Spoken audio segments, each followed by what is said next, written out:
Mandou. Então, boa tarde. Vamos lá? E tá pegando? Tá, então, vamos continuar a falar hoje sobre a construção de Z e de Q, né? Aquela finalização, certo? Então,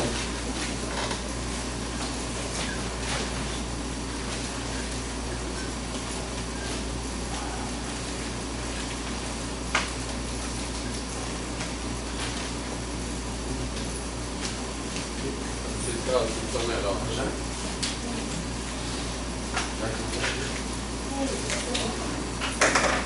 Então, olha só, a gente está no seguinte pé, né?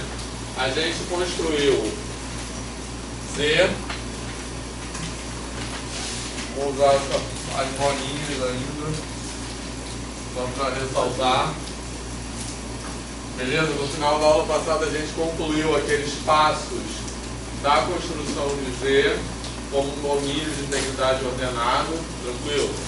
Certo? E nós incluímos N aqui dentro, beleza?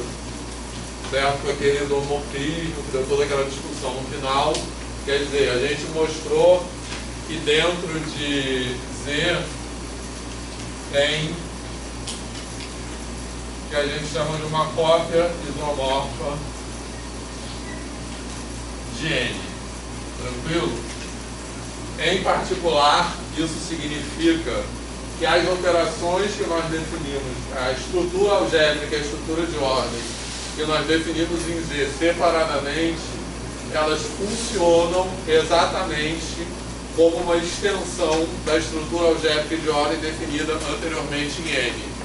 Portanto, nós podemos identificá-las, podemos trabalhar como se fosse uma coisa só, e isso nos permite não usar mais as bolinhas, usar como uma operação só, porque uma é uma restrição da outra, né? Ou uma é uma extensão da outra, dependendo de onde você olha.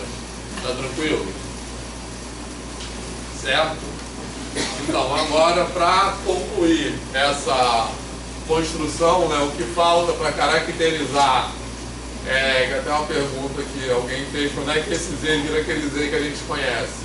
Né? Não lembro quem falou isso. Foi quem? Ah, foi o Abudo.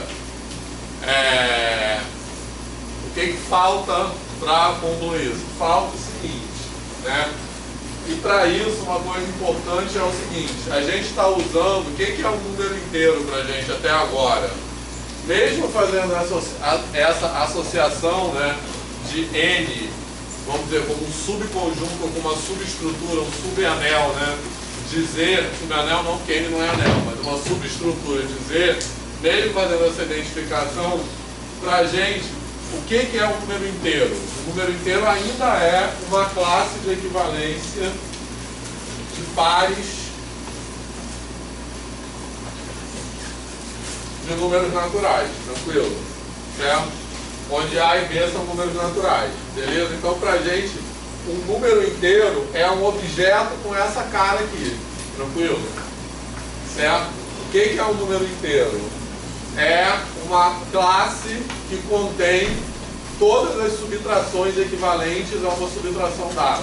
No caso, isso aqui representa a subtração A menos B. Tá legal? Tá beleza? Isso. Então, o número inteiro pra gente é um objeto que tem essa descrição, digamos assim. Certo? É uma classe de subtrações equivalentes. Tá certo? Tá beleza?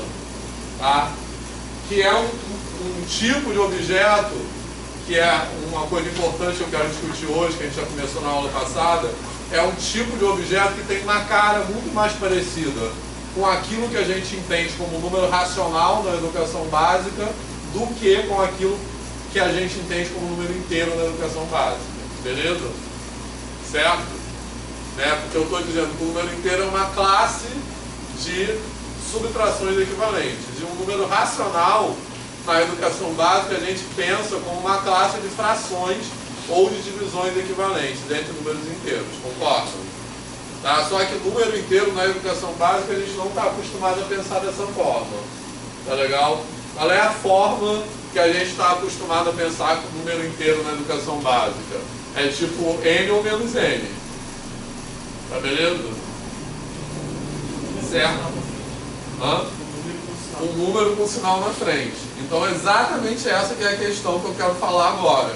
Quando é que isso aqui, que é uma classe de subtrações equivalentes, e que eu estou falando que é mais parecido com aquilo, mais parecido, tem uma cara mais parecida com aquilo que a gente entende como número racional, só que em vez de subtração é divisão, quando é que isso vira isso que o Roberto falou, um número com um sinal na frente.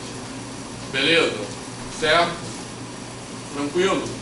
Então, para discutir isso, a gente vai demonstrar um teorema, tá? Porque essa inclusão aqui, o que a gente está dizendo com essa inclusão? Está dizendo que alguns números inteiros podem ser identificados com números naturais, beleza? Por exemplo, esse número inteiro aqui, ó, isso aí pode ser identificado com um número natural? Sim. Com que número natural isso aqui pode ser identificado via esse isomorfismo aqui que nós fizemos? O 2, número natural 2. Aqui eu estou usando a notação de número natural mesmo. Beleza? Tranquilo? Tá? Mas esse número inteiro aqui pode ser identificado com algum número natural? Não. Não, né? Ainda não. Beleza? Então, a pergunta que a gente tem que responder para chegar nisso que o Roberto falou, que é, o que a gente está querendo chegar? Quando é que aquele objeto ali vira aquilo que a gente discute na educação básica, que é um número com sinal na frente, certo? Responder essa pergunta corresponde a responder o seguinte: existem números inteiros que se identificam com números naturais. O que acontece com os números inteiros que não se identificam com números naturais? Que é esse aqui. Beleza? Que não é a imagem de ninguém via aquele isomorfismo que nós fizemos na aula passada. Tá claro? Isso. Certo? Eu estou dizendo que esse se identifica com o número natural no sentido de que ele é a imagem de 2 naquele isomorfismo que a gente fez na aula passada, que é o isomorfismo que associa o número natural n com o número inteiro n,0, beleza? Certo? Então esse cara aqui está associado com 2. Por quê? Porque esse cara aqui é igual ao 2,0. Beleza? Certo? E esse cara aqui não é imagem de ninguém. Ele não pertence à imagem dessa função aqui. Beleza? Quer dizer, né? Não pertence, na verdade, ao contradomínio dessa função, que é esse n barra aqui. Ok? Todos situados. A discussão é essa. Então, para isso, a gente vai provar o seguinte teorema. Esse teorema é legal porque a prova dele não tem nenhuma ideia assim, mirabolante, mas ela junta várias coisas que nós já vimos aqui desde a lição de piano. Tá? Que é a seguinte. Vamos pegar AB, um número inteiro. Certo? Então,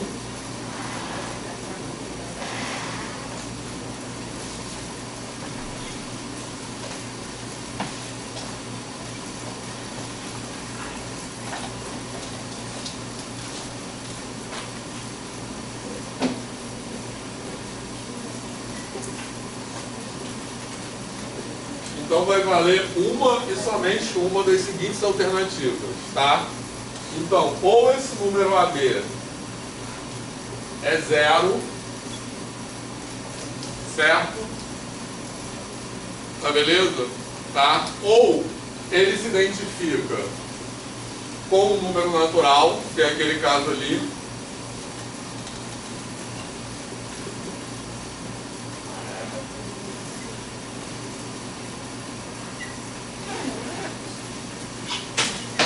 Ou tranquilo? Então, esse caso 2, o caso 2 e o caso 1, né? Porque eu estou considerando 0 natural. Então, esses casos correspondem a esse daqui, concorda? Na verdade, deixa eu botar aqui, tem que botar N asterisco. Né? Porque eu estou dizendo que vale uma e somente uma das possibilidades, senão essa aqui seria um caso particular dela, beleza? Certo? Então, esses aqui são os que são números naturais, concorda? O que eu estou dizendo aqui? Eu estou dizendo que a subtração A menos B é equivalente à subtração N menos 0. Então, eu estou dizendo que N é o resultado daquela subtração. Certo? Tá? E qual é o outro caso possível? Que a gente já sabe. Isso aqui, ou isso aqui é N, ou isso aqui é o quê? Menos N. Como é que eu represento menos N nessa forma? 0,N.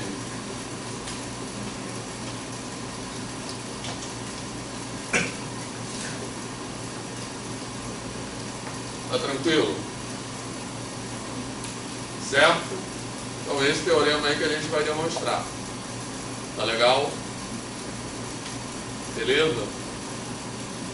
Situados no enunciado do teorema. Tá? Então, esse caso aqui corresponde. O número AB é um número natural positivo, e nesse caso aqui corresponde, ele é o simétrico de um número natural positivo. Então, o que eu estou dizendo nesse teorema, com outras palavras, é que o número inteiro ou é um número natural ou é o simétrico de um número natural. É isso que esse teorema diz. E aí, esse teorema que nos possibilita que o número inteiro vire um número natural com um sinal na frente. Que é como a gente estuda na educação básica. Tá legal? Beleza?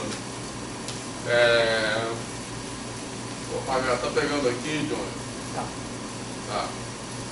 Essa parte aqui, tá? Sim. Beleza. Então vamos lá.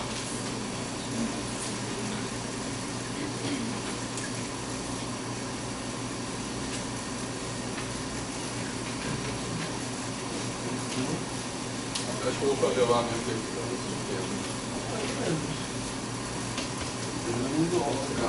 Suspeito, né? A luz está muito atrapalhando, hein?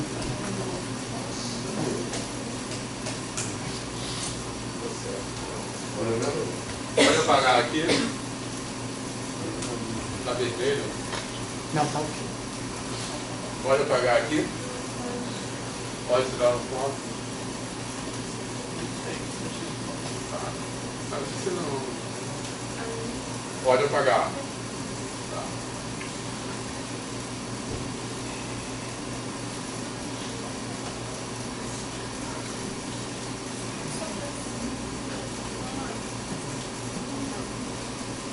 Então olha só.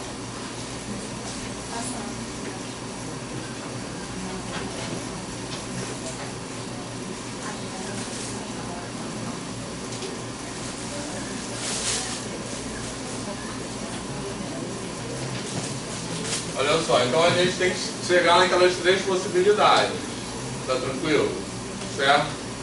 Só que a gente intuitivamente sabe, mais uma vez, a intencionalidade das coisas não são por acaso, tá? Então intuitivamente a gente sabe quando essas coisas acontecem. Então eu vou usar isso que a gente sabe para chegar onde a gente quer chegar. Então qual é o caso onde A menos B, que é esse caso aqui, eu estou dizendo que A menos B é um número natural. Qual é a relação entre A e B que faz A menos B ser um número natural? A maior do que B. E esse aqui, qual é a relação entre A e B que faz A menos B?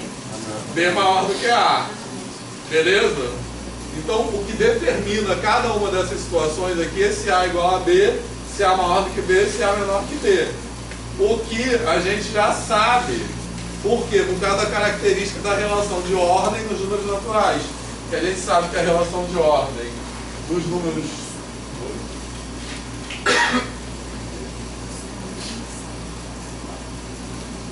A gente sabe que a relação de ordem dos números naturais é tricotômica. Beleza? Que é exatamente isso aí. Tranquilo? Tá? Então...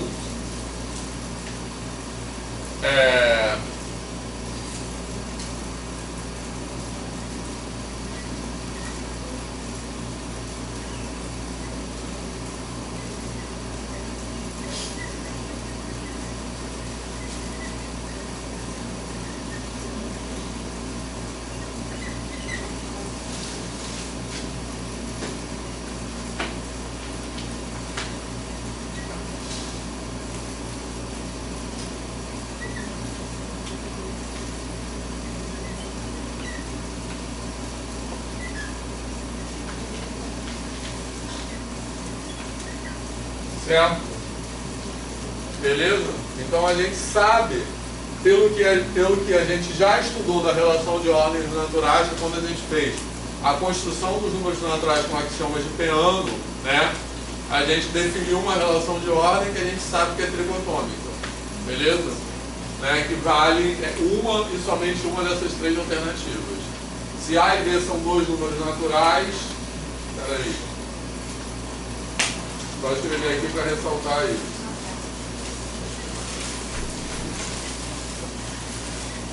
Porque se eu pego esse número inteiro AB aqui, então esse A e esse B aqui são números naturais, concorda?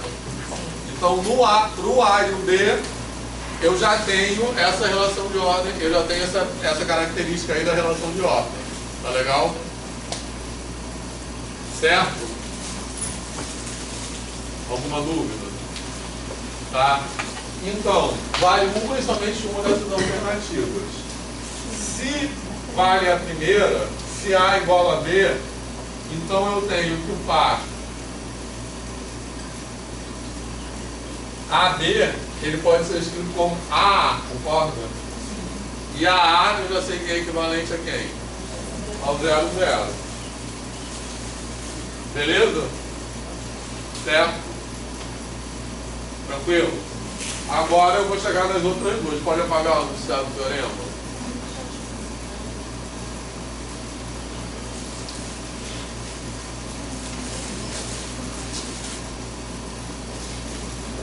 Pode? Tem que ser qual que não tá pior. Qual tá pior? Extremo ou tá.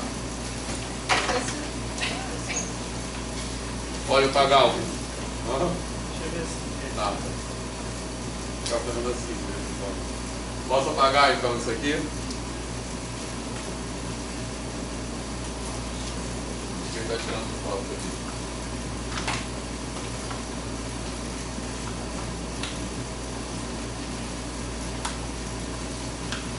Gostei do seu caminho.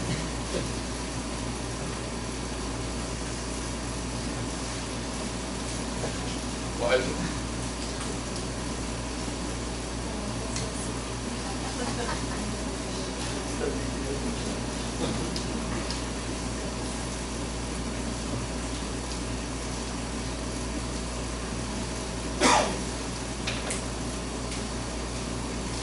Então, se A, segunda situação, se A é maior que B, lembra que isso aqui é relação de ordem em N. Tranquilo? A gente tem uma definição para relação de ordem em N. Entre números naturais, quando é que eu posso dizer que um é maior do que o outro? Quando acontece o quê? B igual a mais B, B não nulo. Isso. Como é que é? Fala de novo. Se B igual a mais B, Isso. B número natural não nulo. Certo? Né? É a definição de relação de ordem que vale para N. Tranquilo? Não vale se esse A e B fossem números negativos, não valeria isso. Né? Quer dizer, se esse P que o Ivo falou fosse número negativo, não valeria. Mas como eu estou em N, a maneira que a gente definiu ordem em N foi essa, lembra? A gente definiu que um número natural é maior ou igual ao outro, seria o resultado do outro com a soma de um terceiro.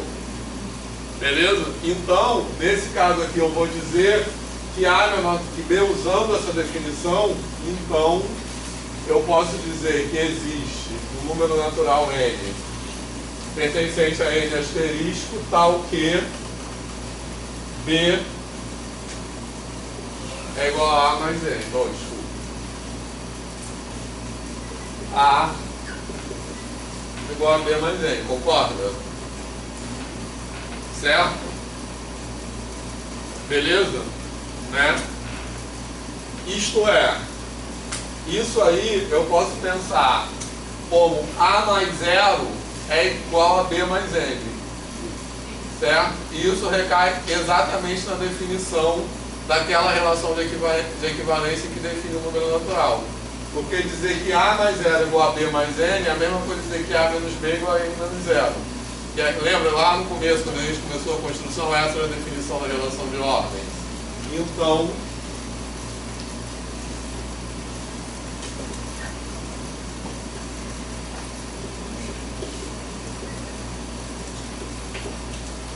Beleza? Certo? Analogamente,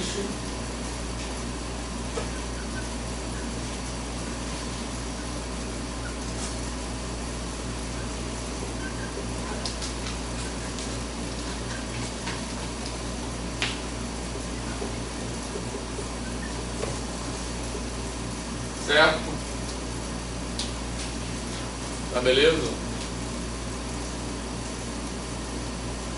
Tranquilo? Então esse demonstra o teorema. Aqui eu botei analogamente que eu vou descrever a mesma coisa, né? Então existe um N e tal, só que aí vai ser B igual a mais N, eu vou chegar nisso aqui. Tá legal? Todo mundo se ligou nessa passagem daqui pra cá, né? Isso aqui é a definição da relação de equivalência que a gente usou para começar a construção de Z, que define essas classes. Beleza? Certo? Tranquilo? Então, o que esse teorema nos diz? Nos diz que todo número natural, ou todo número inteiro, como eu falei, ou é um número natural, e aí eu simplesmente posso usar aquele isomorfismo para representar o inteiro com o mesmo símbolo que eu represento o número natural, ou é um simétrico de algum número natural, né? Que esse 0n é um simétrico de n0, certo? Quando ele é um simétrico de algum número natural, eu só preciso de um símbolo para representar esse simétrico, certo? E o símbolo que a gente usa para representar os simétricos é menos n, porque esse menos n é um símbolo conveniente para representar o simétrico, como a gente vai ver em seguida. Eu quero falar agora sobre essa questão de simetria dos números inteiros, beleza? Certo? Mas poderia ser outro símbolo também, tranquilo? Porque o que eu estou querendo dizer aqui é o seguinte: tudo que a gente precisa para representar, com base nesse teorema, o que esse teorema garante? Que tudo que nós precisamos para representar os números inteiros é os números naturais e alguma notação para indicar simetria, para indicar oposto aditivo, concorda?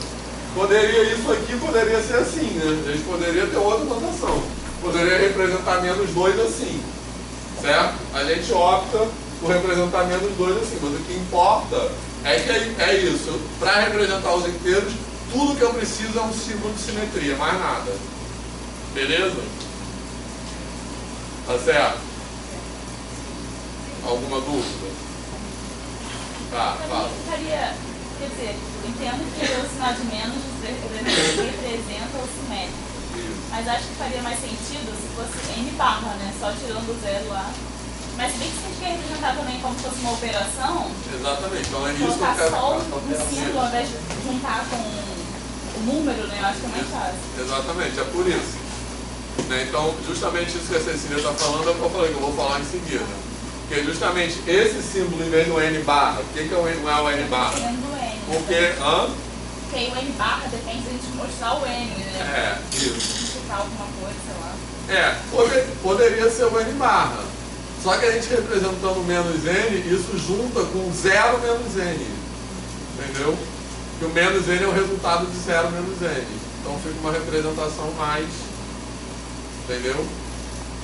E vem lá aquele negócio da definição, né? Mas eu quero falar sobre isso em seguida, tá?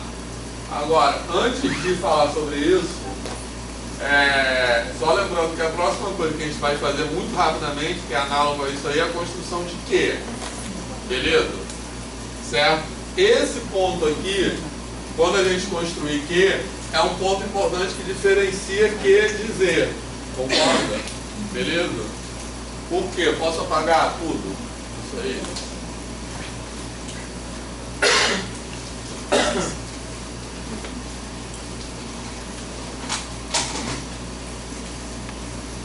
Ninguém tem um pilão melhor do que esse que você vai colocar. Mas basta isso. Roxinha ainda? Roxinha é bravo. Não, aí depois espera. Você tem que trocar isso aqui, nem Rodrigo? Tem que trocar essa parada? Acho que tá ficando bravo. Tá.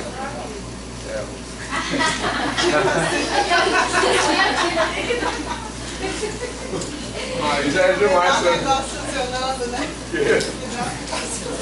Trocar é demais pra minha habilidade, trocar essa parada. Não, tô fechando. Até tirou, né? Chegou no nível, Não, vamos borrar todo mundo isso aí, com certeza. Pode ir apagando aqui, né?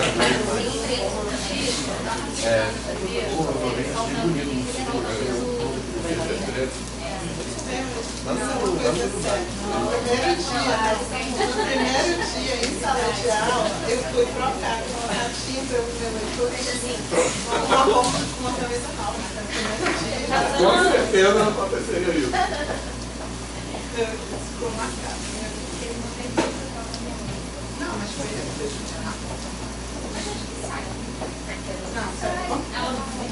era naquele outro, não era esse. também que eu exatamente fiz. Não era aquele.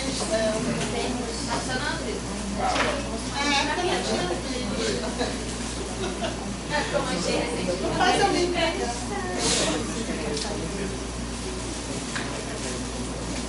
Então, olha só, o que eu falei com esse teorema, certo? Eu falei que se eu pegar, vamos chamar uma letra lá qualquer, P, certo? Se eu falar P, um número inteiro, tá em linhas gerais, beleza? Certo? O que eu demonstrei? Basicamente, que ou P é igual a um número natural N, certo? Ou P é igual a menos N com N pertencente a N, concorda? Beleza? Tranquilo? O que eu demonstrei é isso. Agora, a gente vai fazer a construção de Z. De Z não, de Q. Beleza? Então, quando a gente tiver acabado a construção de Q, certo? Eu posso me colocar a pergunta análoga a essa. Tá certo? Beleza? Tá? Qual seria a pergunta análoga a essa? Seria eu pegar um número natural, um número racional qualquer e perguntar se esse número racional, né, o que eu estou falando aqui? Ou ele é um número natural ou ele é o inverso aditivo do número natural. Quando eu falar de racionais, qual seria o análogo a isso? Eu não vou falar mais de inverso aditivo, né? Inverso multiplicativo. Por quê? Porque o que eu fiz aqui? Quando eu passei de N para Z, eu incluí os inversos aditivos. Por que eu incluí os inversos aditivos? Para poder resolver a multiplicação, para poder operar a multiplicação. Quando eu passo de Z para Q, o que eu vou fazer? Eu vou incluir os inversos multiplicativos, certo? Para poder operar divisões. Concorda? Então, o análogo a isso aqui seria dizer que ou P é um número inteiro ou P é o inverso multiplicativo de um número inteiro, concorda? Beleza? Perceberam a analogia que eu estou fazendo aqui? Tá legal? Certo? Agora, isso que está escrito aqui é verdade? Não, né? Beleza? Certo? Isso que eu escrevi aqui não é verdade. O que está escrito em cima é verdadeiro, o que está escrito aqui é falso. Tá legal? Por quê? Porque eu tenho números racionais que são nem números inteiros, nem inversos de números inteiros, multiplicativos, concorda? Por exemplo, qual é um aí? 2 terços. Certo? 2 terços. Não é nem um número inteiro, nem o inverso multiplicativo de um número inteiro. Concorda? Isso aqui seria verdade se todas as frações fossem ou os números inteiros, ou 1 terço, 1 meio, 1 quarto, que não é verdade. Tá beleza? Certo? Tá tranquilo? Tá? Então, as frações que representam inteiros estão aqui. Sim. Isso aqui é o N sobre 1. Então, se isso fosse verdade, todas as frações seriam frações que representam inteiros, ou 1 meio, 1 terço, 1 quarto. Ou N sobre 1 ou 1 sobre N. E eu estou falando que existem frações que não são nem N sobre 1 nem 1 sobre N. Certo? Então tem uma diferença aqui, porque nos números inteiros é sempre N menos N. O análogo a isso dos racionais seria dizer que os racionais são n sobre 1 ou 1 sobre n, que não é verdade. Tá legal? Sobre os inteiros ainda, você falou que ainda vai escrever lá a definição do sinal. Na verdade, a minha confusão é que a gente ainda, acho que sentido falta de alguma definição para falar que quando a gente tem aquele par ordenado, é a mesma coisa que escrever par ordenado com a segunda coisa sendo zero.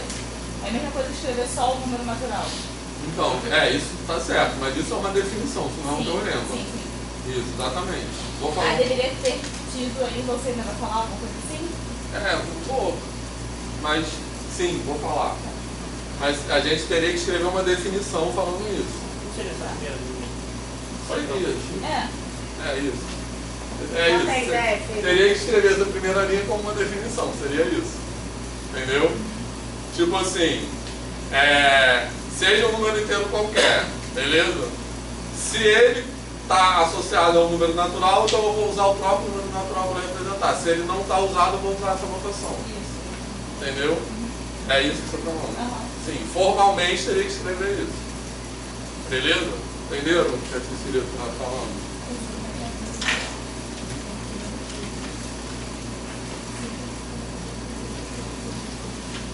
Tranquilo?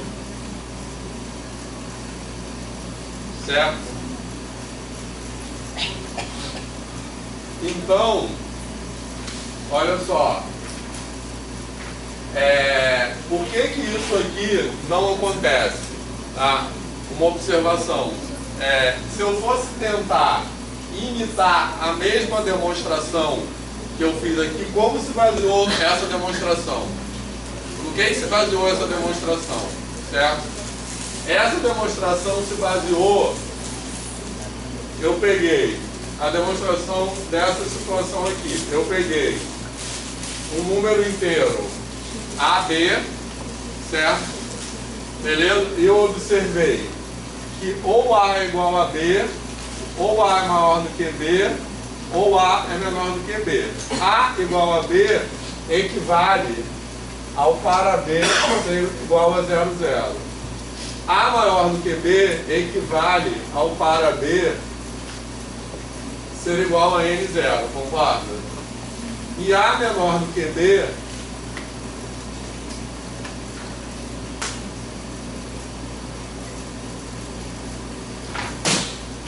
equivale ao par AB ser igual a 0N. Tranquilo? Certo?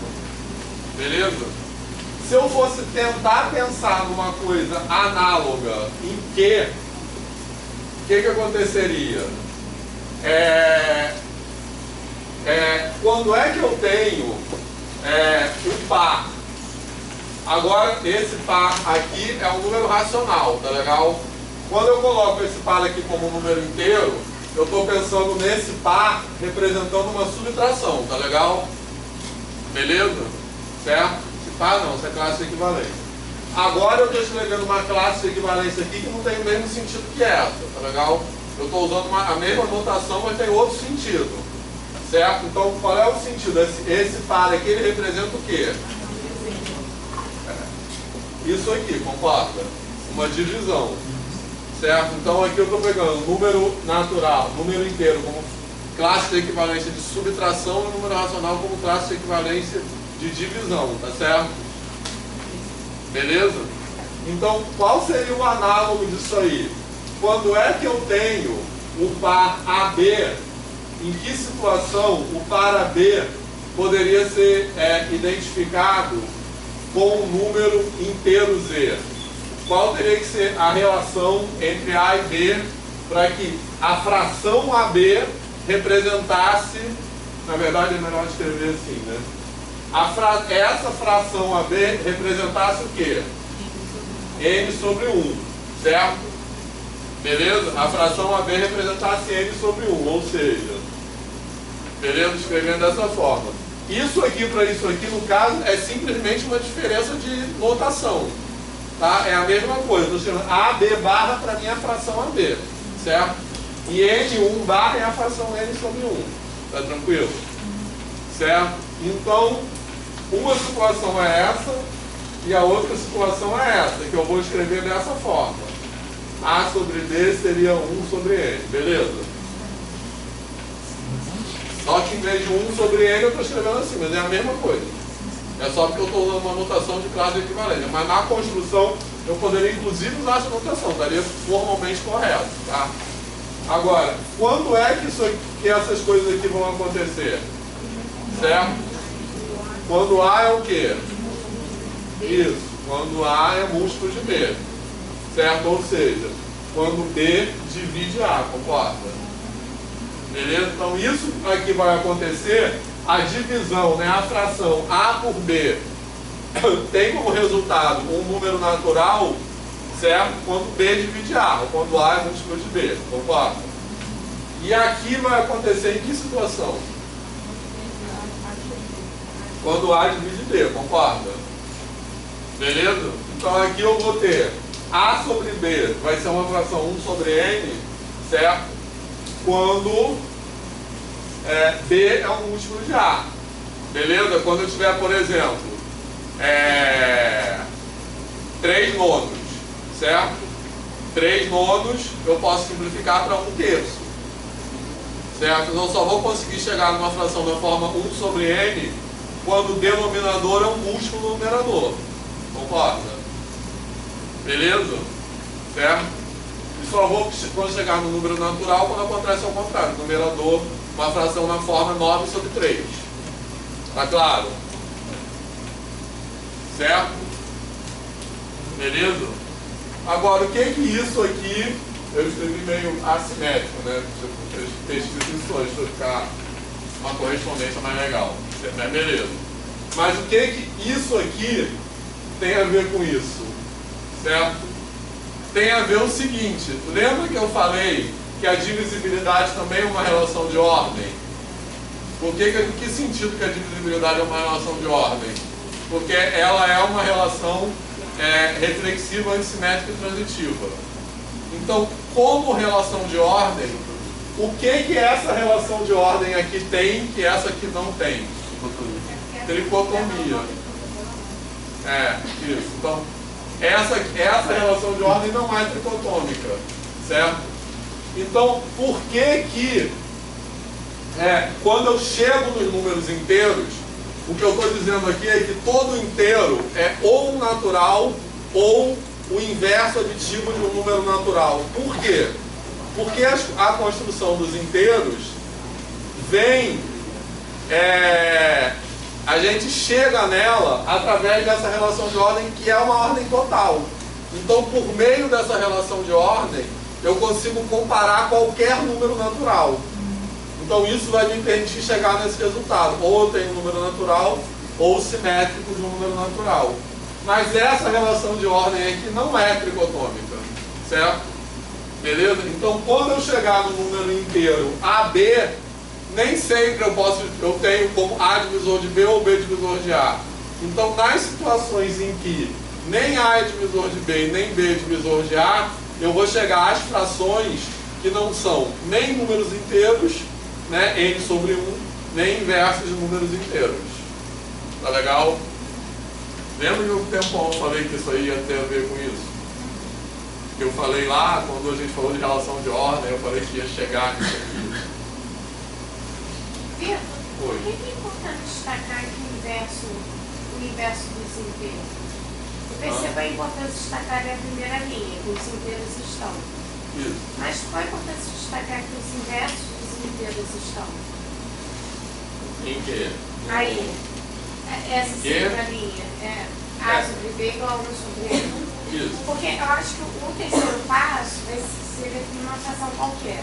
Isso. A sobre B qualquer. Isso. Tá. Na verdade não é o terceiro passo, é porque eu estou antecipando o final da construção. Que agora a gente construiria Z. Desculpa. Que olha só, qual é o... Ver se eu vou responder o que você está falando. A relevância dessa discussão que eu quero chegar tem a ver com a forma como a gente ensina na educação básica. Certo? Por quê? Olha só. Quando eu passo de N para Z, certo? O que eu quero fazer? Eu quero subtrair, por exemplo, concorda? Posso pensar assim, eu quero ser capaz de subtrair, tranquilo? Para ser capaz de subtrair, o que eu acrescento aqui? Eu acrescento os inversos aditivos, concorda? Que é aquele teorema que eu demonstrei, certo? Beleza? Quer dizer, aquela construção, ela é feita para poder subtrair, para poder acrescentar os inversos aditivos. Porque uma subtração, a soma com o inverso aditivo, tá? Quando eu passo a dizer para que, o que eu quero? Eu quero dividir, certo? Para poder dividir, o que eu tenho que acrescentar? Os inversos multiplicativos. Tá beleza? Certo? Eu tenho que acrescentar os inversos multiplicativos, concorda? Tá? Qual é a diferença aqui? É que aqui eu incluo os inversos multiplicativos apenas, certo?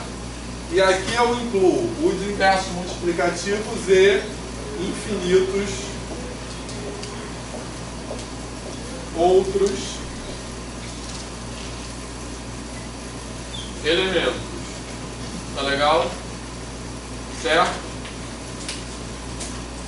Beleza? Tá? Então, por que isso tem a ver com a maneira que a gente ensina na educação básica? Porque, como eu incluo apenas os inversos aditivos, então tudo que eu preciso é do sinal de menos, como uma notação para indicar o simétrico. Como eu só preciso dessa notação, então eu não preciso falar de subtrações equivalentes. Concorda? Certo? Agora, aqui, como eu incluo os inversos multiplicativos e infinitos outros elementos, que não são nem números inteiros, nem inversos de números inteiros, então eu não tenho outra notação mais simples. Por isso que eu tenho que falar de frações equivalentes. Entendeu? Porque se fosse verdade que todo número racional seria um número inteiro e o inverso de número inteiro, então eu não precisaria da notação de fração. Perceberam? Certo? Bastaria eu dizer assim, por exemplo, eu poderia ter uma notação Elevado a menos 1. que eu chamasse, sim, elevado a menos 1. Hã? Isso, exatamente. Beleza? O que é essa notação aqui, menos 2? Essa notação menos 2, ela representa o inverso aditivo do 2. Beleza? Certo? Eu poderia ter uma notação para representar o inverso multiplicativo do 2. Por exemplo, é 2 elevado a menos 1. Beleza? Mas poderia ser outro. Poderia ser 2 com circunflexo em cima, qualquer coisa assim. 2 barra, qualquer coisa. Beleza? Certo? O que eu estou falando é, por causa desse apenas, essa notação aqui, ó, é suficiente para representar tudo em Z. Concorda? Agora, essa notação aqui é suficiente para representar tudo em Q? Não, porque 2/3, por exemplo, não pode ser representado nem assim nem assim. Certo? Então é por isso que eu quero dizer é que isso é muito um caminho muito longo para chegar numa coisa muito familiar. Mas o que eu quero dizer é, por causa desse fato matemático, certo? Eu preciso falar de frações equivalentes e não preciso falar de subtrações equivalentes na educação básica. Porque essa notação aqui torna não necessário falar de subtrações equivalentes para falar de inteiros. Certo? Beleza? Mas essa notação aqui não é suficiente para representar todo mundo em Z. Então, por isso que eu preciso falar de frações equivalentes. Beleza? Ficou claro isso? Certo? Alguém quer falar alguma coisa? Ali aquela parte ali que você fez embaixo, também tem um pouco a ver de a gente tentar incluir o Z do que, não é isso? Sim. E aí quando aquela fração AB está em Z, no caso seria que não está, mas aí é o inverso multiplicativo, e aí depois entra os outros números que não... Não, é exatamente isso. Isso bem deu incluir Z em Q. entendeu? É porque eu estou adiantando. Isso seria o final da construção. Essa pergunta aí, a gente faria no final da construção de quê? Entendeu? Certo? Paula, quer falar algo sobre isso? Entendeu? Beleza? Certo? Então o que eu quero dizer é, por causa dessa característica matemática, aqui tem um apenas e aqui tem infinitos outros, beleza? Certo? Isso torna a notação de fração inevitável. A notação de fração equivalente inevitável. Porque não tem outra notação mais simples que represente todos os números racionais. E torna a notação de subtração equivalente evitável, porque essa notação aqui é mais simples. Beleza? Mas o que eu quero dizer também está no livro, eu acho. Quer dizer, está no livro de números racionais, tem um rascunho lá. Hã? Não, acho que está no de racionais. Agora, então, isso faz com que essa notação seja evitável, tá legal? Mas ela é evitável, mas ela não precisa ser evitada, porque eu acho legal falar de subtrações equivalentes, né? Aí, esse é o ponto que eu quero chegar, certo? A gente não pode deixar de falar sobre frações equivalentes, de frações equivalentes. Mas a gente pode deixar de falar, mas pode, mas não deve. Porque eu acho que falar de subtrações equivalentes na educação básica é legal para conceituar números negativos. Entendeu? Você já trabalhou com isso? Só foi equivalência com subtração. Sim. Porque não é um cada um, né, que trabalha em número negativo. Certo? Beleza? Então, agora eu quero falar algumas coisas sobre isso. Pode apagar tudo?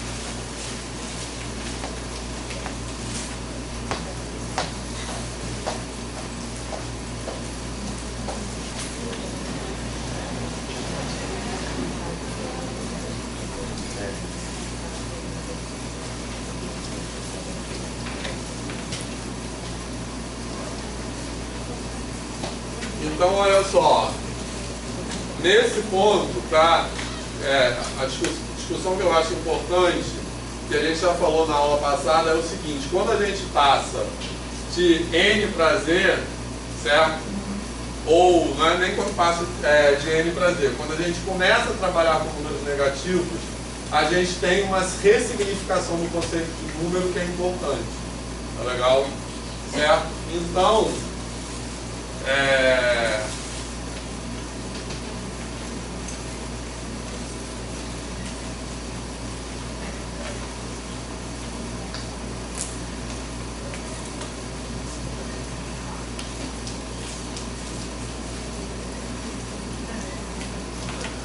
certo? Então, o próprio conceito de número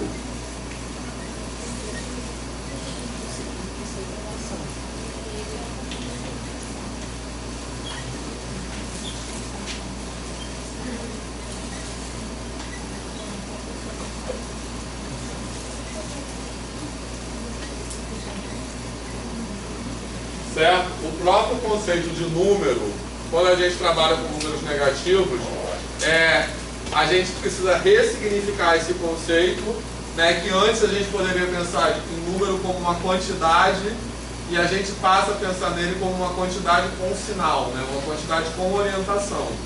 Então, é uma quantidade que eu vou pensar nessa quantidade como tendo um segundo atributo, que é o atributo orientação, que é andar para a direita ou andar para a esquerda, certo? Então tem um outro atributo que poderia ser cor, né? A gente poderia pensar, pode inventar um número com cor, né? Números azuis e vermelhos. Eu ia preferir os vermelhos sempre.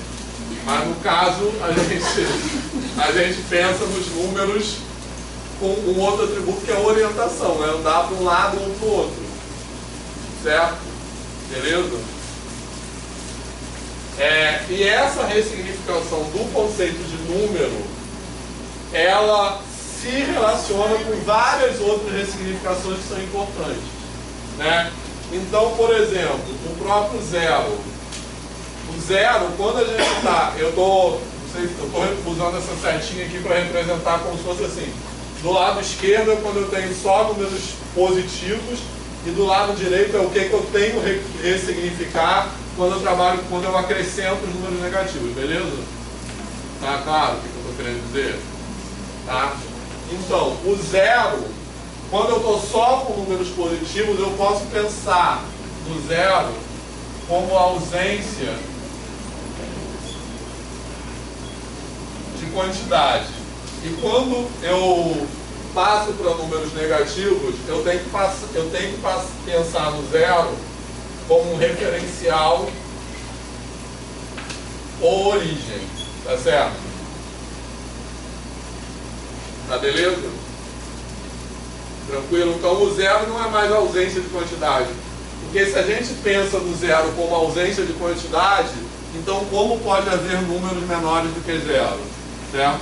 Isso foi inclusive um obstáculo histórico para a conceituação. O Gert tem um livro, Gert Schrödinger tem um livro sobre isso, sobre os números negativos como obstáculo epistemológico.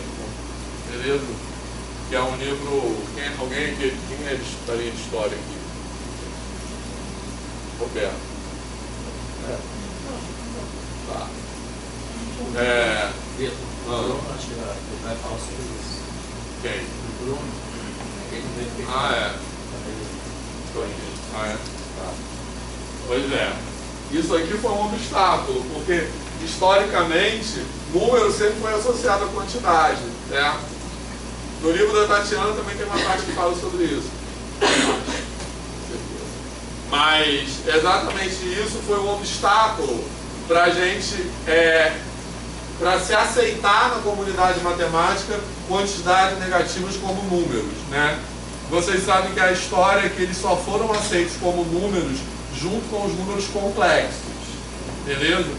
E essa história tem a ver com aquelas tentativas de resolver as equações polinomiais do terceiro e quarto grau, né? Estão ligados no que eu estou falando? Sim?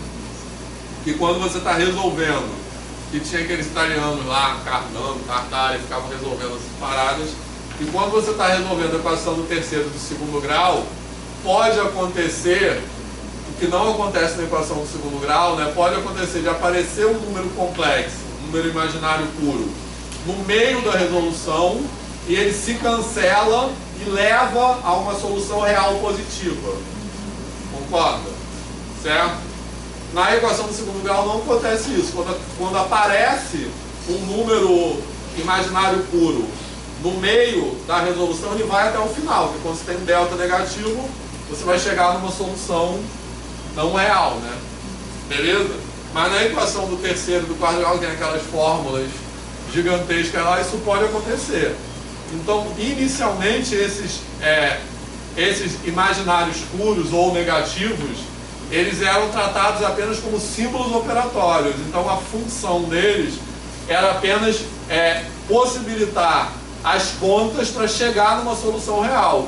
Então, quando se chegava numa solução imaginária ou negativa, se considerava que a equação não tinha solução. Certo? Então, nesse sentido, a gente diz que até então os números negativos não tinham estatuto de número. Tá legal? Inclusive tinha nomes que eram usados para isso, números absurdos. Aí eu não sei direito, várias coisas. Nesse livro aí tem falando. Beleza? Tranquilo? E o que possibilitou esses números que a Tatiana fala assim, a cidadania de número para eles, né? Que eles passaram a ser considerados como números, foi a representação geométrica proposta por Argand, que era uma representação geométrica que dava um significado geométrico também para as operações algébricas, certo? Do menos vezes menos é mais. E essa representação geométrica é a origem daquilo que hoje se chama o quê? Plano de Argand-Gauss, né? Ele representava esses números. Então você chegava por meio de um esquema lá de proporcionalidade no espaço não, bidimensional. Beleza? Certo? Porque nessa época tinha uma coisa também, que para as coisas ganharem existência, elas tinham que ter interpretação geométrica. que hoje não tem na lição matemática contemporânea, né? Uma coisa pode existir matematicamente, não ter qualquer apelo geométrico, beleza? Mas na época que era uma herança da matemática grega, tinha isso, né? Para uma coisa existir matematicamente, ela tinha que ter uma interpretação geométrica. Então, o que possibilitou os números negativos serem aceitos com os números, juntamente com os números complexos, foi a representação geométrica proposta por Argand. Beleza? Que está falando isso aí no livro. Tá legal? Bom, mas continuando aqui. Essas coisas aqui têm a ver com esses obstáculos matemáticos na aceitação dos números negativos, mas tem a ver com a escola, muito também, né? Certo? Por quê? Porque essas ressignificações são ressignificações que a gente tem que estar atento na escola. E que muitas vezes o professor passa batido nisso, certo? E são ressignificações mesmo, são coisas no sentido que o aluno tem que desconstruir e reconstruir, certo? Então você tem que ter, quer dizer, a introdução de números negativos e da sua estrutura algébrica, né? Especialmente do menos com menos é mais, certo? Não é uma coisa que tem que ser feita, pode ser feita displicentemente, é uma coisa que requer atenção, certo? Então, as outras ressignificações importantes.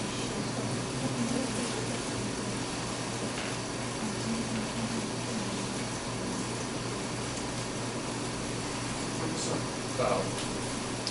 No caso, esse trabalho de equivalência dos inteiros, seria aqueles jogos que a gente costuma fazer de dar movimento a uma conta, de tantos para trás e tantos para frente, antes de iniciar o... Seria isso, exatamente. Eu vou já falar sobre isso. São basicamente aqueles jogos de trilha, né? Sabe? Que o pessoal, muita gente... Sem definir o número, mas o movimento, né? Eu acho que tem dessa parte assim mais concreta e depois eu trabalho com a reta numérica mesmo. Né? Fala. Por que tem alguns autores que consideram os naturais sem o zero e outros matemáticos, né? Enfim, então, históricos, e outros a partir com o zero ou sem o zero? O que contribui ou não contribui? Está na casa certa. Então, matematicamente as duas coisas podem ser feitas, né? As duas coisas são corretas, certo? Porque se a gente pensar assim, do ponto de vista histórico, né, o zero vem muito depois dos números naturais, né? Certo? O zero se aceita como número. A gente tinha, quando começaram os sistemas de numeração posicionais, a gente tinha necessidade do zero para representar a ausência das casas, né? Mas isso é o zero como algarismo, mas não o zero como representação de uma quantidade. Então o zero como representação de uma quantidade vem muito depois dos números naturais. Então no sentido histórico, zero não tem nada de natural. No sentido matemático, da matemática contemporânea, tanto faz. A construção do peano original é com o zero. Mas você pode fazer uma versão dos axiomas de peano sem o zero. Só que ela fica menos elegante, mas pode ser feita. Certo? Na matemática contemporânea, do ponto de vista da matemática contemporânea, o que não faz sentido é pensar em Z sem o zero. Porque eu quero que Z seja um anel, eu quero que Z tenha subtração. Para que Z tenha subtração da perspectiva da matemática, da álgebra contemporânea, ele tem que ter inverso aditivo. Certo? Para ele ter inverso aditivo, ele tem que ter neutro aditivo. Agora, em N, entenderam o que eu falei?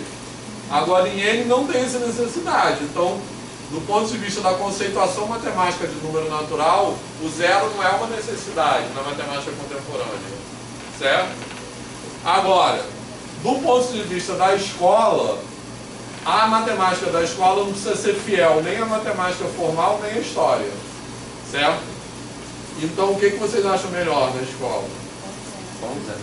Por quê? Fala, Vanessa. Porque eu acho que facilita na aprendizagem, assim, os alunos, porque assim, os livros que eu vejo são a maioria também, né?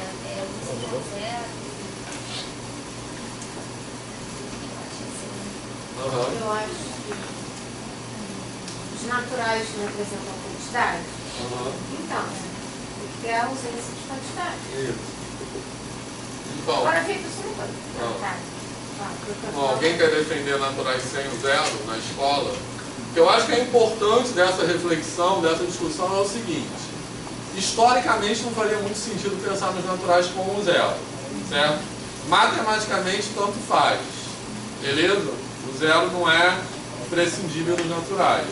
Mas o que eu acho importante para a gente pensar na escola, a gente tem que dialogar com a história da matemática e com a matemática contemporânea, mas esse diálogo não é um diálogo, não deve ser um diálogo de subordinação. Ou seja, a gente não deve usar o argumento como na matemática formal é assim, então na escola tem que ser assim. Isso seria uma relação de subordinação, certo? Então, alguém quer defender sem o zero? Não. Pode ser Não, acreditando. Alguém tem uma defesa acreditando? Não, quais Então, são as defesas? Já dá pra fazer direito. Quais são os argumentos usados para defender? Dá pra fazer direito. eu não sei. Não acredito, não vou defender. Não, eu acho que o argumento é esse, que zero é uma coisa mais abstrata, assim. Não sei. Então defende sem acreditar. Peraí. Pensei que você sabia alguma defesa. Tá, alguém tem uma defesa sem acreditar? A ideia de contagem, né? Isso, pronto. Essa contagem tem um objeto, dois.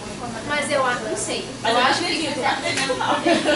eu acho que quando a gente começa a partir do 1, a gente acaba criando uma dificuldade para o entendimento do zero. Não sei, mas o zero você só coloca quando você está tirando coisa. Mas a gente infantil começa do 1, sabia, né? Eu acho que o zero só aparece quando você está tirando. Quando começa a contar, começa do 1. Quando que coloca o zero? Quando você representa os conjuntos, quando o conjunto está vazio, não tem elemento nenhum, você bota o zero. A criança representa um vazio como zero. Não, mas aí... Entendeu? Você começa a contar quantos objetos tem esse conjunto. Aí tem uma cozinha, ele bota 1. Tem duas cozinhas, ele bota 2. Se não tem nada, o que ele coloca? Aí eu coloco o zero. Gente, é muito bonitinho. Mas essa defesa é a favor. A favor. Por que não pode escrever? Não tem. Quem sabe Escrever aí, A coisa da contagem é tão forte de começar pelo 1 que quando eles vão usar a régua, eles querem começar usando pelo 1. Não querem usar o zero. Aí mede errado. Sempre medem, tipo, se o científico mede não o zero dele vazio, Que ano?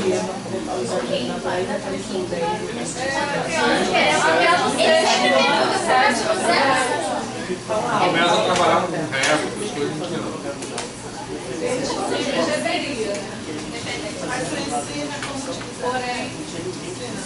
Não é uma dúvida geral, mas é pontual alguns alunos perguntarem se começa com o zero. Não sei se o pessoal já pegou, mas eu já peguei aluno de engenharia no terceiro período, não sabendo usar a régua. Utilizando régua, medida a partir do... Assim como ela falou. Então, aluno na Teve graduação. essa dúvida. Não foi constituído.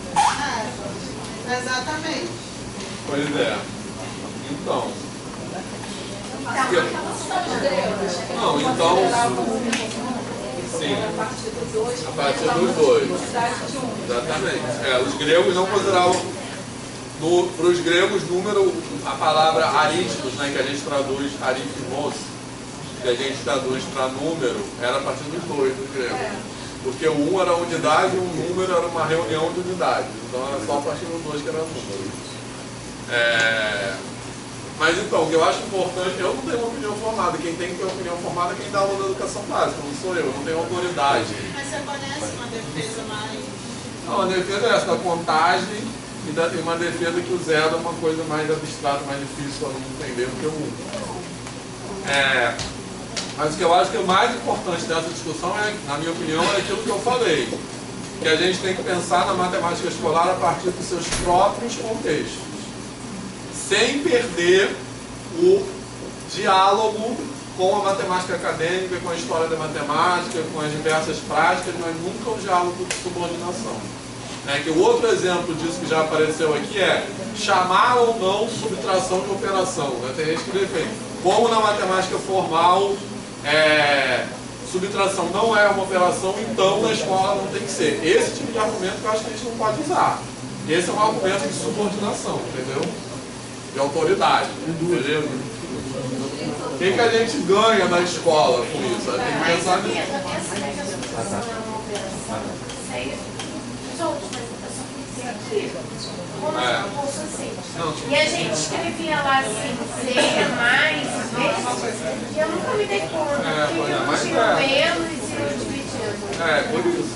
Porque o menos e o dividido são casos particulares, não são outra operação, entendeu? Agora sim, outra pergunta. A Constituição, o adicional espiana, vieram no final do século XIX e início do século XX. Tá.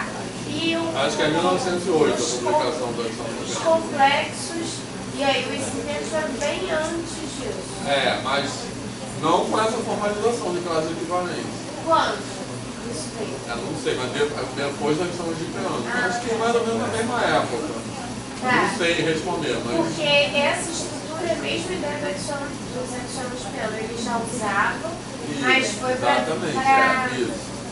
formalizar. Isso. Tá. O que eu estou falando dessa aceitação não é a formalização no sentido da matemática do século XX, entendeu? De ter essa formalização, que o que caracteriza a matemática do século XX é uma formalização com base em teoria de conjuntos, que é isso, axiomas, isso que a gente está fazendo, entendeu? Mas o que eu estava falando da coisa do Argan, que é anterior a isso, é de chamar isso de número. Entendeu? Que eu não sei de que século o Argan é. Mas alguém, 17 talvez, alguém sabe não? Gauss. Isso. Né? Pedro, você falou, por exemplo, eu não lembro de ter estudado isso na graduação, que subtração não é considerada uma operação. Na álgebra contemporânea não. Porque a subtração é um caso particular da adição. Subtrair é somar com o inverso. Então, na verdade você poderia até chamar, mas você não chama, porque quando a gente fala de álgebra, estruturas algébricas, o que é uma estrutura algébrica? É um conjunto munido de operações. Se a gente pensar num anel, por exemplo, a subtração não precisa considerar o que define um anel, duas operações, certo? Soma e multiplicação. Se a gente considerar subtração, ela seria redundante. Então ela não integra as operações que caracterizam o anel, certo? Então os algebristas não consideram isso. Não consideram subtração uma operação. Mas o que é importante para a gente aqui isso na matemática formal. Certo? Na matemática escolar são outras referências. Certo? Beleza?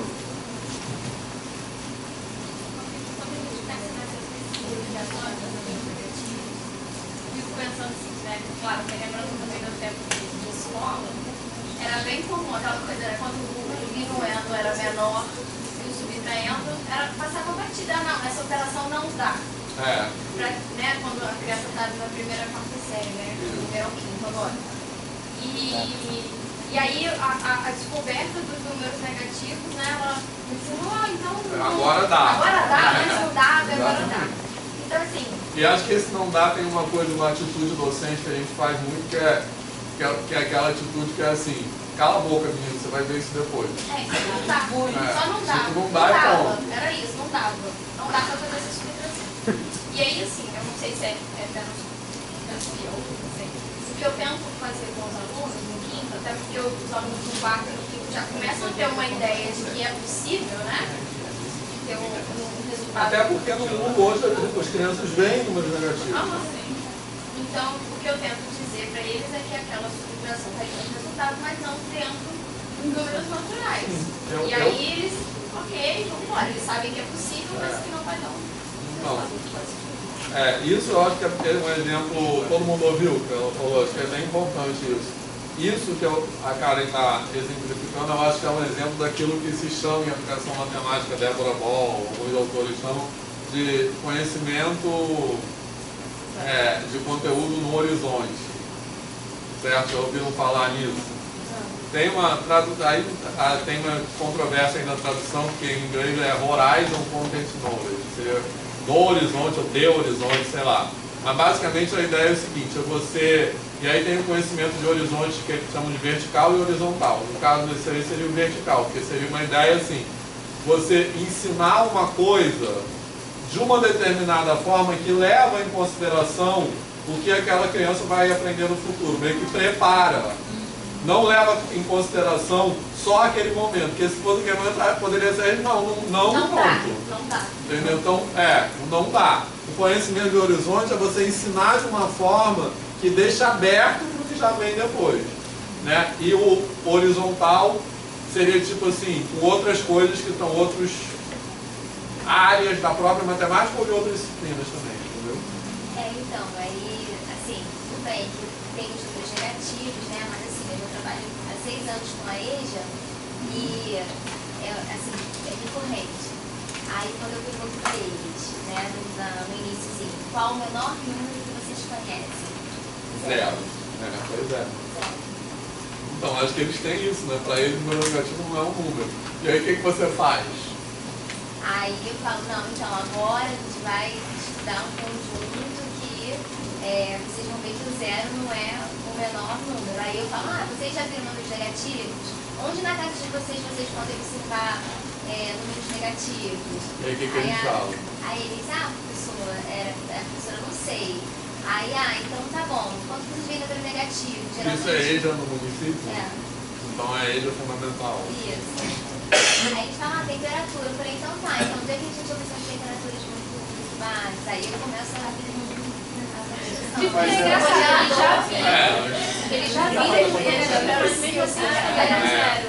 Mas sobre o 0 é engraçado porque quando você vai fazer as operações, você pede para eles fazerem a contagem, sei lá, 8 menos 10, eles precisam passar pelo 0, eles sempre perguntam, é para contar o 0? Então, eles usam o 0 como exemplo de número, mas na hora de contar a posição do 0, eles acham que não tem. Não, nesse ponto tem uma coisa que é delicada, que é o nosso calendário gregoriano, né, que chamam, não é isso? Que não tem 0, né? Contagem dos anos, que antes de Cristo, depois de Cristo, não tem o ano 0, né? Tem o ano 1, que é o tipo, um ano mais 1, né? Seria o 1 BC e 1 AC. Não tem um ano 0, então de fato aí pode. Até vi uma questão que falava, discutia isso, não sei se era questão de Enem, alguma coisa assim, que discutia isso, né? É estranho, porque 1 antes de Cristo é 1 ano antes de Cristo nascer. Não sei. E 1 depois de Cristo é 1 ano, mas você achar tão os 2 anos? Então, essa parte religiosa eles contam meio diferente. Se for eles ver assim, missa de sétimo dia é no sexto, é porque eles contam a partir do minuto 1, sabe, antes de completar 24 horas, eles já contam como um dia. É o primeiro ano. Então, eu ressuscitei o terceiro dia, na verdade, não foi o terceiro dia depois. Como é que escreve em ordem, o ano que a gente está? Décimo nono ano, então. Mas no calendário não existe ano 0. Existe o ano 1 AC, o consecutivo no ano 1 AC e 1 BC. É que a gente está no 2019 ano, vou colocar para assim, qualquer ano de 2019 ano. E a gente não usa, e a gente não usa também, seria tipo um instante dela, mas não um ano dela. A gente não usa também, por exemplo, no livro aí, quando a gente escreve, a gente não usa AC e DC, né? A gente usa para ser laico, né? A gente usa antes da era comum e depois da era comum. Então a gente só precisa ilustrar esse livro e enfim, são outras questões a discutir. Vitor, esse negócio do conhecimento do horizonte também, da mesma forma que ela falou dos números naturais, eu vejo muito no ensino médio, quando está dando a equação do segundo grau, que o delta dá negativo, é a mesma coisa também, né? Fala, não, aqui para os números reais, não é possível, mas vocês vão aprender mais para frente, o pessoal fica até curioso. Porque aí quando você fala não existe, aí você vai criar um problema depois para aquele aluno. Como é que não existia, agora já não pode, agora já pode? Não tipo, a matemática é uma coisa tipo direito, né? Que vai mudando. Né? Se o help do PT é uma regra, se for do PSDB é outra, né? Dá a mesma sensação, agora passa a poder as coisas. É que nem quando fala de equação de segundo grau, né? A raiz quando o delta é negativo. Então, isso que ele falou. Você pode falar, não, tem solução, mas não é real. Aí eu falo, a gente está escrevendo o que aqui? Não tem solução. Exatamente, naquele. Isso aí. Eu tive um problema desse na graduação. Eu estava fazendo pré-cálculo, quando a equação de segundo grau deu raiz negativa, a turma inteira disse que não tinha solução. Aí eu tive que explicar que não tem solução real, mas tem solução para muitos que não aceitaram, porque não tinham visto o complexo. Quando você estava na graduação. Isso. Pois é. E não foi mais a memória, tirar do BNCC, né? Os níveis complexos. Quer dizer, já vai ter mais um problema quando chegar na graduação, porque você vai ter que ensinar os complexos para depois dizer que tem a raiz. Então, acho importante compreender e aceitar que aquela equação tem a raiz. essa discussão também, porque acaba criando, acho que, uma certa insegurança. Eu lembro também na época de escola, quando uma coisa no ano anterior mudava e no próximo ano passava, né? E aí, na matemática, tem coisas que realmente não são possíveis, né? Como zero no denominador. Exatamente. Aí o aluno pode pensar, não, em alguma hora isso vai ser possível, sabe? Isso aí. Acho complicado, né? Quando pode, quando não pode. Essa do zero no denominador também é toda uma outra discussão, né? Por que isso é impossível? Aí tem aquelas brincadeiras, mas que falam assim, é bacana, que você divide por zero e chega que 1 igual a 2. Sabe como é que é? Tem umas coisas assim. Você vai cancelando. E aí você no final aí chega numa coisa 1 igual a 2. Porque você, em algum lugar lá, você cancelou, você fez uma divisão por zero. Então, a divisão por zero, nesse caso, é porque ela provoca uma inconsistência algébrica, né? Porque o zero não tem inverso único, né? Então você não pode cancelar. Né? Aquela questão da divisão por zero, como é que é? 100 divisores de zero. Mas olha só uma aqui, vou escrever aqui, não tem espaço, uma outra aqui importante, entendeu? Isso aqui já falei. Então isso aqui também é uma coisa importante, né? Que os alunos ficam acostumados com uma ideia de adição como uma coisa que sempre aumenta, né? Isso também tem que ser desconstruído. E a multiplicação, que eu quero falar mais um pouco daqui a pouco, a ideia de... A gente passa de uma ideia, quando a gente está trabalhando com positivos, só de ampliação, e depois vai passar para ampliação com reflexão. Né? Na verdade, isso aqui, quando eu estou em ampliação, é quando eu estou em N, tá certo? Beleza? Certo? Aí quando eu estou em Z, eu vou ter uma ampliação com reflexão. Beleza?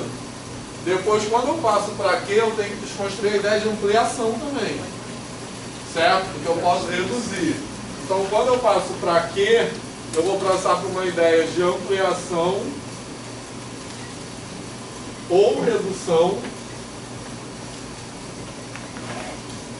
com reflexão. Beleza? Certo?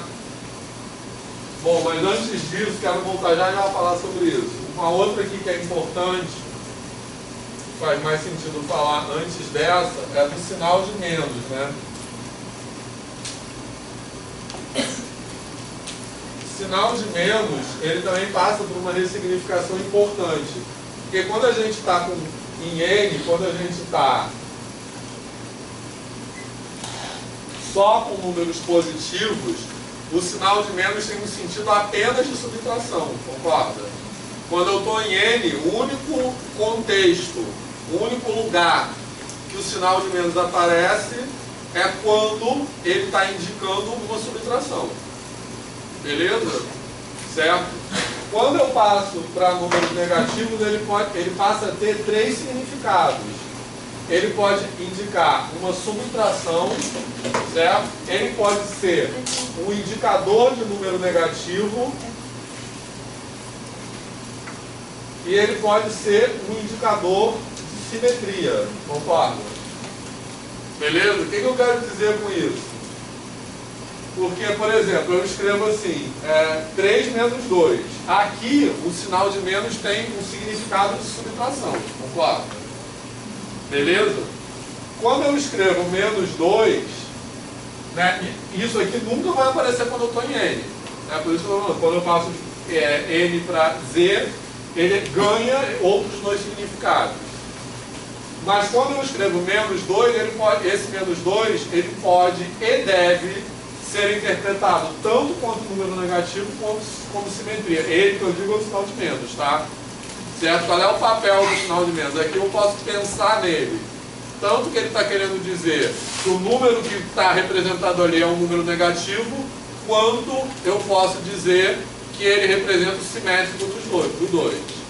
Mas quando eu escrevo isso aqui, esse sinal de menos primeiro fora do parênteses, ele não tem o significado de número negativo. Ele só tem o significado de simetria, concorda? Beleza? E isso é uma coisa muito chave, assim. Isso é uma coisa muito delicada, porque tem aluno que eu já vi chegando aqui em cálculo 1 que não consegue aceitar que isso aqui pode ser número positivo. Já acha que menos x não pode ter menos x igual a 2, por exemplo. Certo? Beleza? Né? Então, essa ideia da simetria, né, de trabalhar com menos com simetria, eu acho que é uma ressignificação importante, fundamental, que muitas vezes é muito descuidada quando a gente trabalha, né, certo? Beleza? E aí, pode apagar aqui.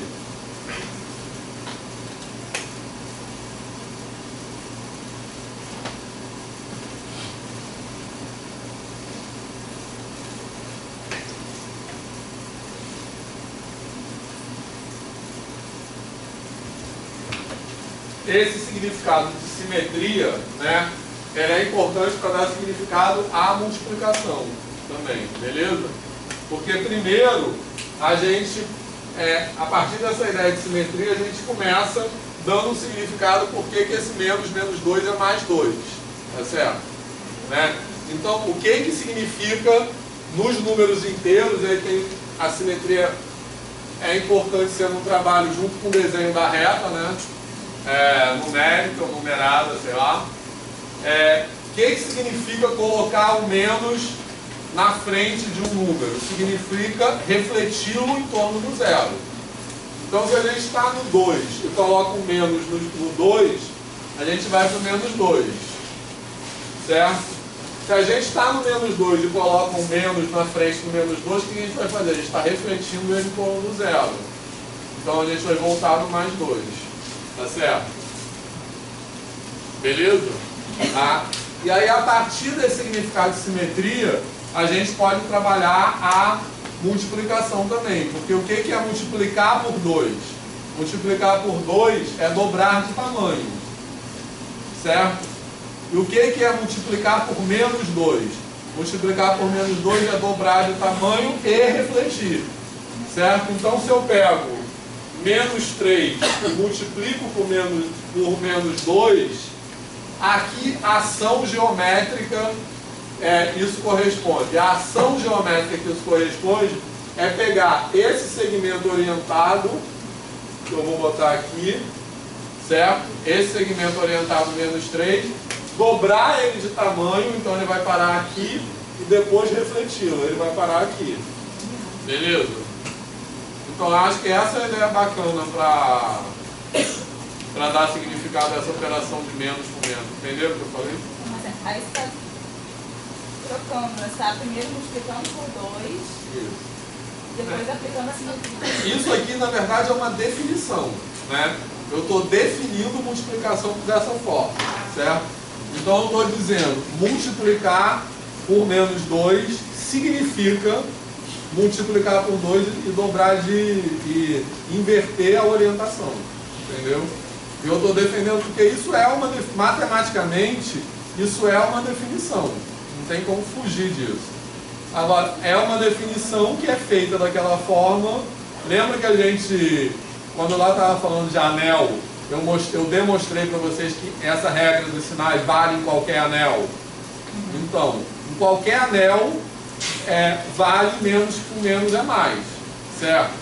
Então isso quer dizer que a regra dos sinais não é uma questão de arbitrária, não é uma questão de convenção, como às vezes se diz, é uma questão de consistência algébrica.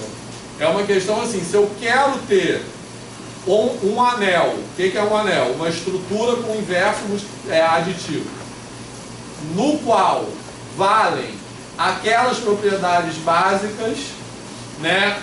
Associatividade, blá blá blá blá blá. Então, o único jeito disso funcionar é ter menos com menos ser mais. Senão as coisas não funcionariam, não fechariam, logicamente, certo? Então eu defino dessa forma porque eu sei que eu quero que aquilo dê certo. Tá legal? Agora, o que eu estou defendendo aqui é que esse sentido de simetria, certo? Ele pode fazer mais sentido para os alunos do que ele simplesmente dizer que menos com menos é mais um amigo do amigo. Mas, de qualquer forma, é uma definição. Entendeu? Essas duas significações, dois significados, né? Isso. Do número negativo. Sim, exatamente. Beleza? Mas o que eu estou, só deixando claro, o que eu estou dizendo aqui é uma maneira de definir mesmo na escola. Mas é uma definição que, primeiro, ela é mais honesta, assim, no sentido de que ela tem mais a ver com o conceito da operação e ela tem muito apelo geométrico, né? E é um apelo geométrico que... exatamente.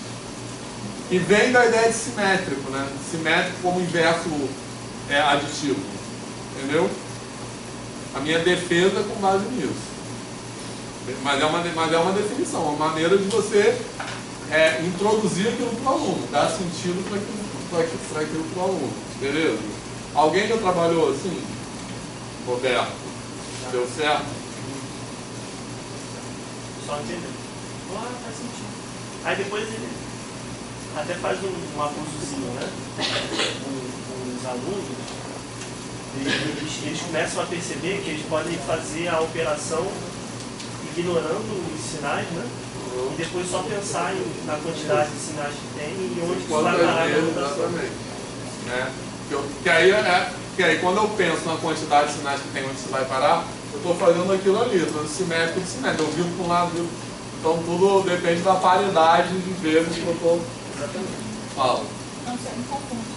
Eu sempre vou achar que contei sinais errados. Eu também. Eu tenho esse problema também. Mas, entenderam a ideia?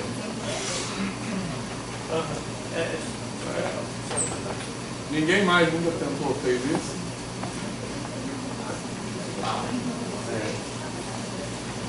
Já fez?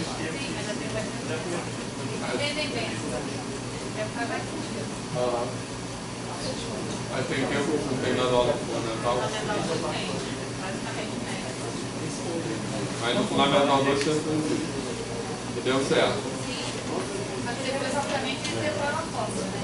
Não, depois de decorar a fórmula não tem problema. É aquilo que a gente chama de metáfora do andaime, né? Que é tipo... Isso vai acontecer agora, você vai precisar para a gente entrar. Agora, eu acho que é até mais fácil eles aceitarem a fórmula depois de ver. Exatamente, mas pensa bem, a gente no final vai decorar a fórmula. Tipo, forma, eu não menos B, mas cada vez que eu não vou completar com a repetir. Mas eu posso reconstruir aquilo se eu quiser, porque eu sei que aquilo veio em algum lugar. Então. Só falar já a fórmula. Exatamente. É mais difícil. Exatamente. Então, no final a gente decora. Mas é um decorar com fundamentação. É muito diferente eu decorar uma coisa com fundamentação e decorar porque o professor falou que é assim. Entendeu? Acho que nesse ponto aí, o último, ele ajuda mais. Eu gosto de brincar com ganhar, perder, crédito, tá bom? Então, dificuldade de menos é perder uma dívida, bom, ruim. Isso, então, isso tem muito apelo. Eu acho. Jogo. Já tive que fazer isso no médio. Você já fez? Já. O pessoal do ensino médio faz uma conta enorme e aí tá errado, eu vou olhar os números errados e aí é só uma subtração. E aí tem mais e mais, mas eles não se regam. E aí você fez assim? Aí eles, então isso não pode dar para multiplicação. Então para de falar isso pra mim. E deu certo também? Deu. Pois é, então. Eu acho que falta trabalho, eu vou mostrar para eles porque isso aqui na verdade é 0 menos 2, né? Exatamente. Aí eu acho que não faço muito essa conexão e outra coisa que eu nunca vi, também que eu sabia aqui, essa ideia de que a necessidade na cabeça da gente, a gente entende como vai fazer, a gente está acrescentando orientação. Assim, pensando num jeito de abordar isso com eles, os alunos, que a gente fala da orientação, mas a gente não fala por que tem necessidade de acrescentar orientação. Entendi. Verdade. Entendeu? A gente fala isso. E assim, é o que fez que fosse trazer, né? Então, eu acho que para falar. Como é que ia fazer também? Isso. Já tem essa necessidade de orientação também. Aí ser uma orientação no plano, né? Mas essa necessidade da orientação, acho que tem eu acho que pode falar com o seguinte, com você ter uma origem da qual você quer, tipo, aumentar e diminuir ilimitadamente. Então, tipo, altitude, sei lá. Toda essa coisa, todas as que eu fui explicar funcionam muito bem, mas antes eu explicando para soma. Tipo, eu estou no 3 e eu faço menos 2. Então eu fui 1, 2, 3 e depois eu voltei 2. Então primeiro você dá a ideia de que o mais você está indo para a direita e o menos você está indo para a esquerda. Exatamente, com certeza. E aí depois é que você vai falar da explicação que você tem que girar. Se você for falar direto isso daí, vai ser um pouco meio estranho para o cara não entender. Não, tem toda a razão. Primeiro é a questão, e quando você fala a questão da adição, né, o mais vai para frente, o mais vai para a direita, tem a ver com orientação, né, porque o mais aí no sentido da orientação e o menos aí no sentido contrário da orientação, e tem a ver também com as subtrações equivalentes, né, que a gente falou, né, que você ir, sei lá, de um ponto, sei lá, do 2, exatamente, né, tem a ver com aquela ideia que eu falei agora há pouco, que essa discussão sobre subtração equivalente na escola básica, ela não ela pode ser evitada, mas não deve. Então, justamente esse exemplo, quando você vai falar de somar e andar para a direita, e somar com um número positivo e andar para a direita, somar com um número negativo e andar para a esquerda, eu acho que é aí que vão aparecer as subtrações equivalentes. Sim, eu estou pensando aqui, Vitor, quando a gente apresenta desse jeito para o aluno, quando ele for dois complexos, aquela coisa, multiplica por I, 90 graus, menos 90. Aí, aqui, poxa, vai fazer todo sentido. Né? Exatamente. Então, aí nos complexos tudo se fecha. Por quê? Porque aí, ó, quando eu chegar aqui, isso aqui é Q barra R também é a mesma coisa, tá? É ampliação ou redução com reflexão. Quando eu chego nos complexos, isso aí vira homotetia com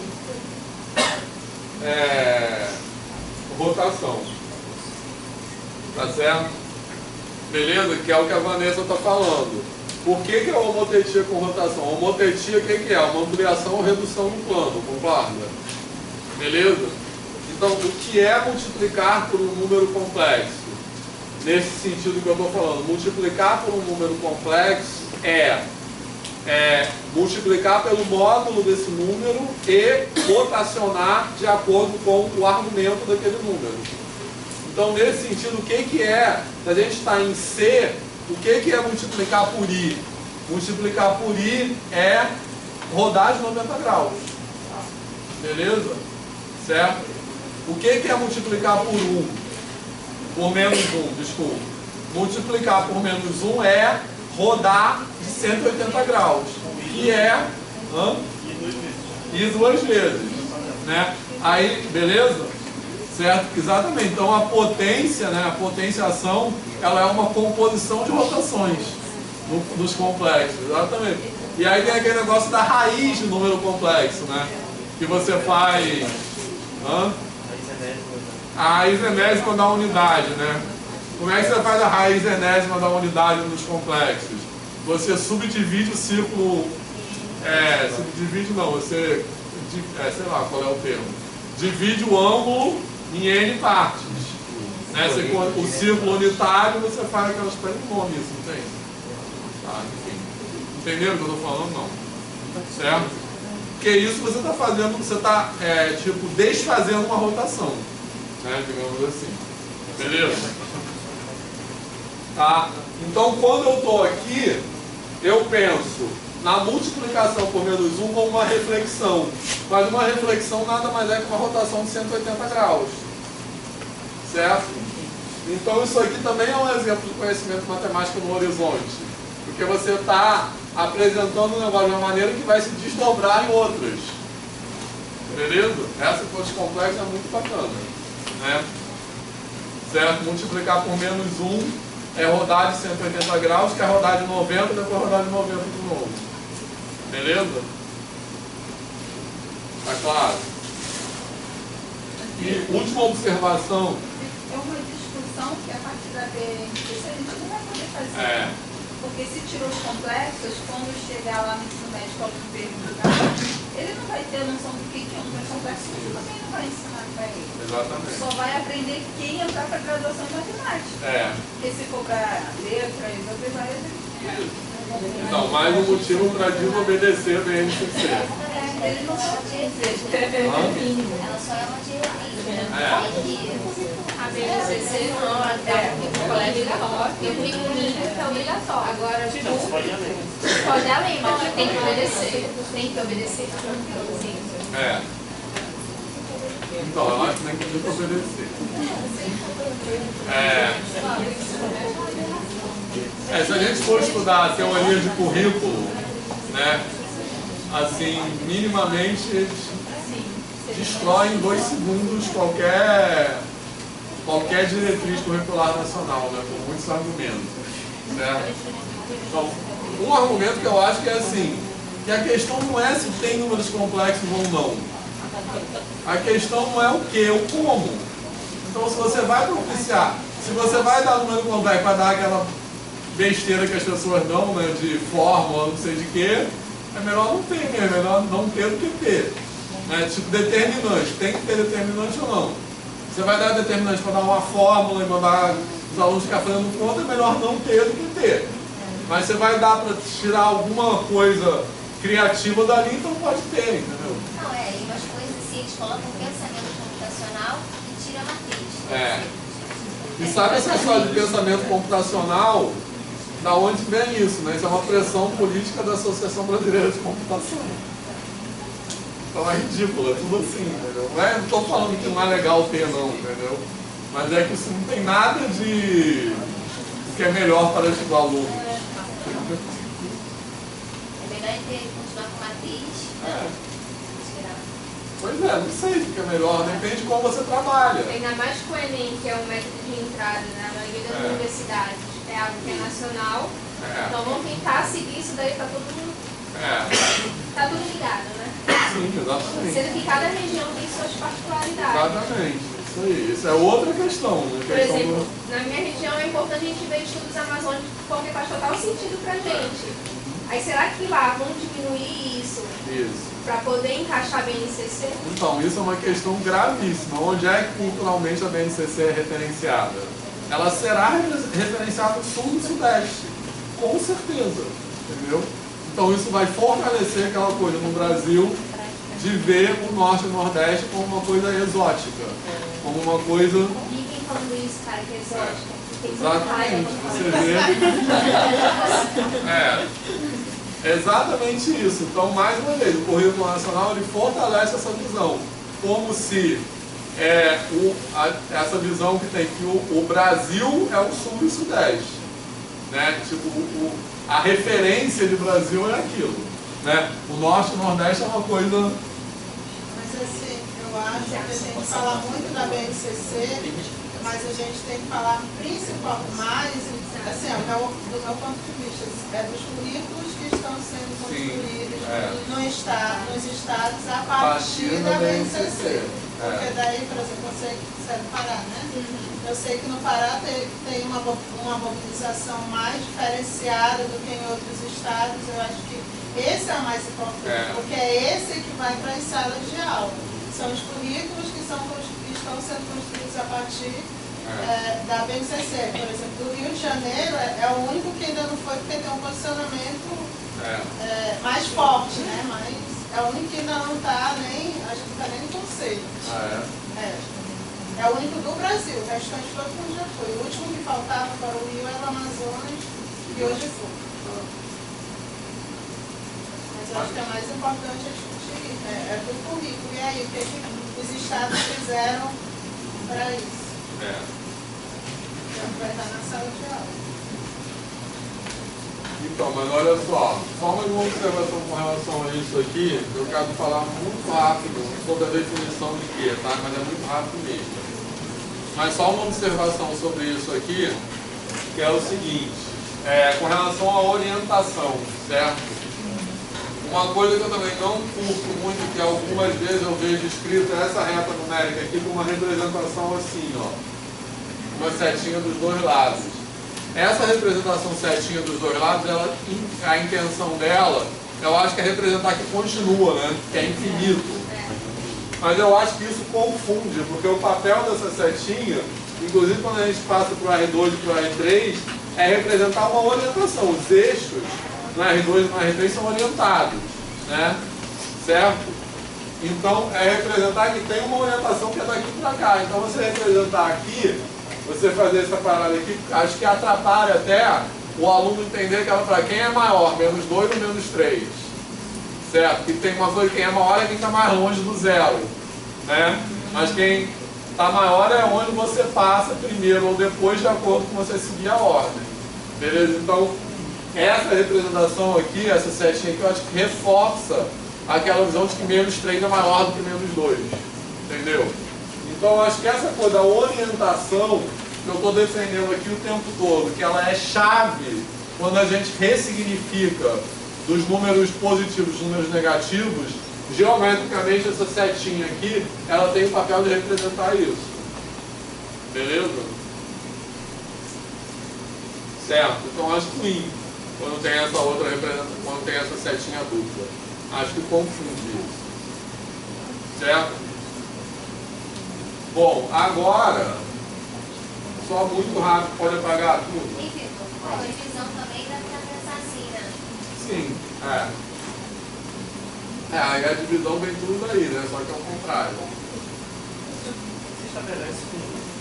Você estabelece a ideia dos números inteiros, aí quando você vai para a divisão já fica mais fácil. Então o aluno já tem uma expansão nessa coisa de... Isso.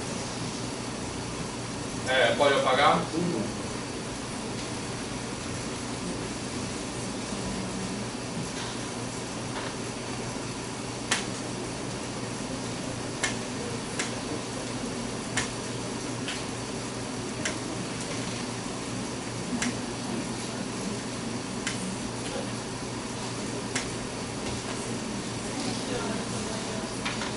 Olha só. Bom, aí a construção de Q, eu não vou fazer tudo porque ela é análoga à construção de Z, né? E a diferença fundamental eu já ressaltei no começo, é aquela coisa que é aquilo que está escrito ali, né? Da gente acrescentar os inversos multiplicativos, mas ao acrescentar os inversos multiplicativos, eu preciso acrescentar vários outros elementos, que não são inversos multiplicativos de números inteiros. Beleza? Tá? Mas, qual vai ser, só quero colocar aqui, qual vai ser a definição, quando a gente está na construção de Q, qual vai ser a definição da classe de equivalência? Certo? Eu vou pegar AB, eu vou pegar AB e CD, pares de números inteiros, beleza? Aí só qual é o cuidado que eu tenho que ter aqui? Que esse AB e CD vão representar frações. Primeiro pode ser, né? Isso. Então tem que ser assim. Concorda? Então o A tem que estar em Z e o B tem que estar em Z estrela. Beleza?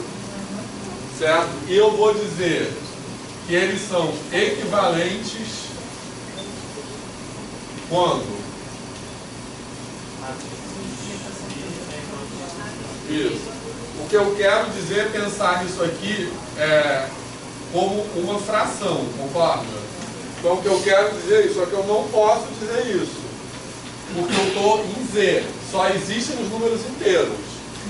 Certo? Então eu não posso escrever esse símbolo porque nos números inteiros não existe isso aqui. Isso é exatamente o objeto que eu quero construir.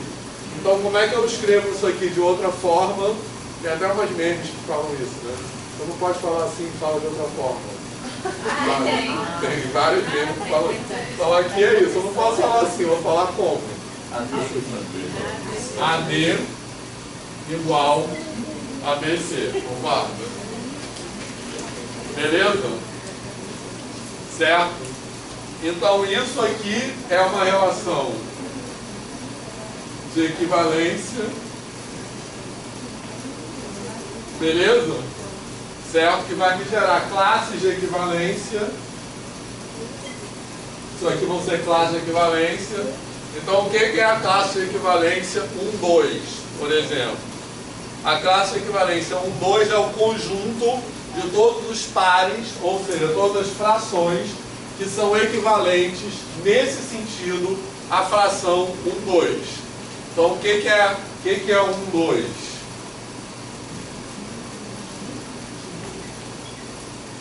Aqui, né, o 1, 2, ele vai incluir 2, 4, 3, 6, menos 1, menos 2, e assim por diante.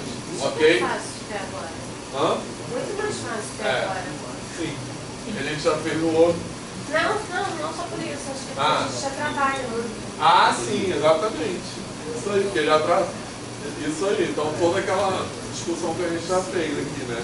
Esse aqui já é como é muito mais próximo de como é no ensino médio. E o outro não. É o que eu estava querendo dizer no começo da aula, é por que no ensino médio não é feito assim? Porque a gente não precisa fazer assim. Por causa da questão do simétrico e tal. Beleza? E aí eu vou definir... Eu vou definir assim, tá legal? Que é aquela parada de conjunto quociente, né? Então, Q é Z cartesiano, Z estrela, quociente é aquela relação de equivalência. O que eu quero dizer com isso é que Q é o conjunto de todas as classes. Tá legal? E, pode apagar aqui, né? Então, agora, só o que eu quero falar para terminar a aula... Porque essa construção, vocês podem olhar no livro, no volume 3, lá no livro, que está como rascunho, mas ela segue exatamente aqueles mesmos passos. Eu vou definir o conjunto, definir as operações, depois eu vou provar que valem as propriedades das operações. No caso dos números racionais, provar que valem as propriedades das operações significa provar que Q vai ser o quê? Um corpo, né? Porque corpo é a estrutura algébrica que tem inverso multiplicativo. Então eu vou provar, vou definir as operações e provar que vai ser comutativo, associativo, distributivo, elemento neutro, inverso multiplicativo. Beleza? E depois corpo ordenado, aquela parada toda.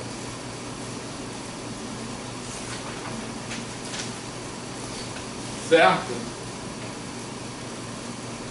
Tranquilo?